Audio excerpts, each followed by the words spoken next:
তোমরাই বলো আমি ঠিক বলেছি না ভুল বলেছি। আজ তো পয়লা বৈশাখ, হিসেবে মতো আমাকেও পেমেন্ট দেওয়া উচিত। আমার 500 টাকা পেমেন্ট দাও।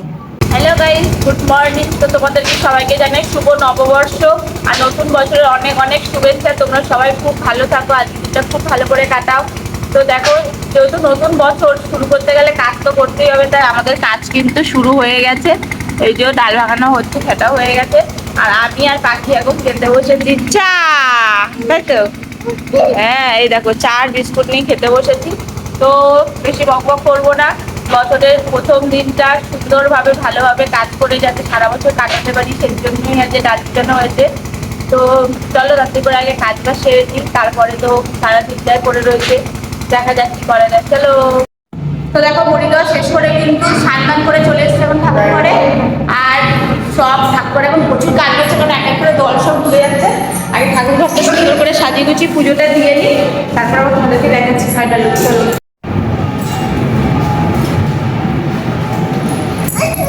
সবাইকে শুভ নববর্ষ, নতুন বছরের অনেক অনেক আন্তরিক শুভেচ্ছা ও ভালোবাসা। সবার আমার প্রণাম নিয়ে।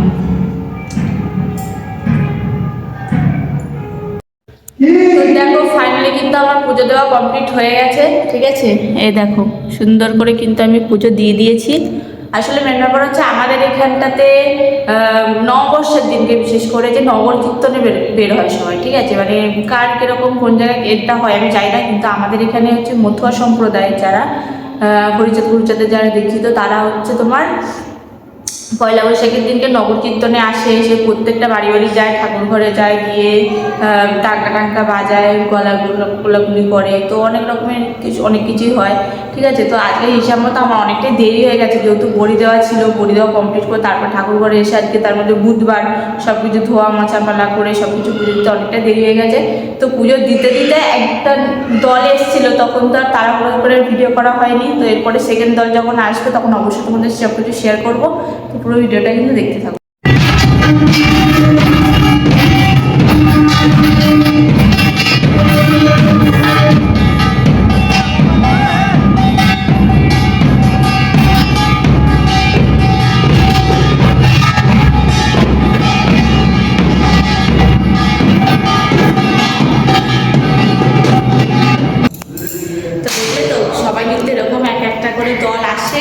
দল আসে বলতে যে অনেকজন আসে এমন না, এরকম 4-5 জন করে, কোনো দলে তার থেকে বেশিও থাকে, এরকম করে আসে, এসে ঠাকুরের উদ্দেশ্যে এই যে প্রসাদ নিবেদন করা হয়েছিল সব নিয়ে যাবে একটু আস্তে আস্তে করে। আর এখানে তো একটা নতুন জিনিস দেখলে সিঙ্গা বাজার, ওইখানে সিঙ্গা সেরকম কেউই বাজাতে পারে না, তাই না বলো?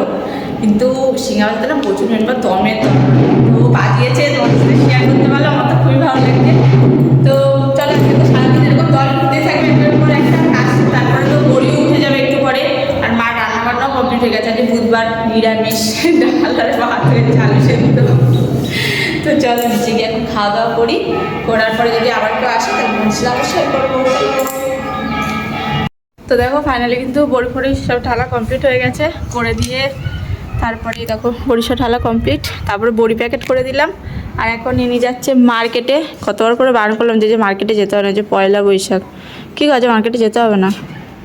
পাগল, আজকে বছরের শেষ দিন, মানে প্রথম দিন, শেষের যে খাতাগুলো সব ক্লোজ হবে, আজকে নতুন খাতা খুলবে, বোঝো না? হিসাব মতো তাহলে আজকে সব খাতা হবে, আজকে পেমেন্ট হবে, তাই তো? তাহলে আমার পেমেন্ট কোথায় দাও? আমি যে আমি যাই না, আমি সারা বছর যে কাজ করি, তাহলে আমার পেমেন্ট কোথায়? তোমরাই বলো আমি ঠিক বলেছি না ভুল বলেছি। আজ তো পয়লা বৈশাখ, হিসেবে মতো আমাকেও পেমেন্ট দেওয়া উচিত। আমার 500 টাকা পেমেন্ট দাও। সরি, আজকে এসে কাট টাকা না। দেখো এটাই হয়, পেমেন্ট আছে, এই আছে সেই আছে সব কিছু, যে আমাকে টাকা দিতে বললাম অমনি আর টাকা নাই, টাকা সব ফুরাই গেছে, যত সব। ছাড়ো, বাদ দাও। যাই হোক, মার্কেটে যাচ্ছে, যাক, আর কি বলবো বলো, কিছু বলার নেই। তো ভিডিওটা দেখতে থাকো। আর কি, আর যা গরম পড়েছে আজকে, আর মরণের গরম মনে আজকেই পড়েছে। একটু ঠান্ডা ঠান্ডা ওয়েদার থাকবে তা না, এত রোদ্দুরের তাপ আর নিতে পারছি না জাস্ট। তো চলো, ও তো মার্কেটে যাবে, তো ফোন ওর কাছেই চলে যাবে, আমার এখন আর কিছু করার নেই। তো টাটা। তো দেখো ফাইনালি কিন্তু আমার মহারাজা তোমার সেটা চলে এসছে, এই যে মার্কেট থেকে টাকা নিয়ে। দেখি টাকাটা, তো দেখো এই একটা বান্ডিল আর এই একটা বান্ডিল, এইগুলো নিয়ে আসলো এখন মার্কেট দিয়ে। এখন কোথায় যাবে বলো? ডালের দোকানে। আজকে যেহেতু নববর্ষ, তো ডালের দোকানে তো পেমেন্ট করতেই হবে। তো ওখানে কত টাকা রয়েছে তোমরা যদি গেস করে বুঝতে পারো তাহলে অবশ্যই কিন্তু কমেন্ট করো, ঠিক আছে? আর দেখো সন্ধে হয়ে গেছে, এতক্ষণ ধরে অপেক্ষা করছি কখন আসবে কখন আসবে, আমরা একটু ঘুরতে যাবো, আজকে হাল খাতা করতে যাবো। এসে উনি আমাকে খুশির খবরটা দিয়েছিলেন যে উনি আমাকে নিয়ে কোথাও যাবেন না, উনি ওনার মেয়েকে নিয়ে যাবে। দেখ আইসক্রিম খাচ্ছিস, বদমাস কোথাকারের। তো যাই হোক, কি আর বলবো বলো, কপালে নাই তো কি, ঠকঠাকালে হবে কি, এই হচ্ছে আমার অবস্থা। তো যাই হোক, এখন তাহলে কিছু করার নেই, নিয়ে যখন একা তো যাবেই না। আর সত্যি কথা বলতে 2-3 দিন ধরে এত ঘোরাঘুরি হচ্ছে না, আমারও শরীরের অবস্থা ভালো না, সেদিন আমি আজকে কোথাও জোর করলাম না, কিন্তু পরে যেদিনকার করবো সেদিন না নিয়ে যেত ঘরে ফাটাফাটি একটা অশান্তি হয়ে যাবে। তো চলো এখন আমি ওর দোকানে যাক, আর তো তখন রুটিগুলো করি, কারণ খিদে পেয়ে গেছে, কিছু করার নেই। তো চলো।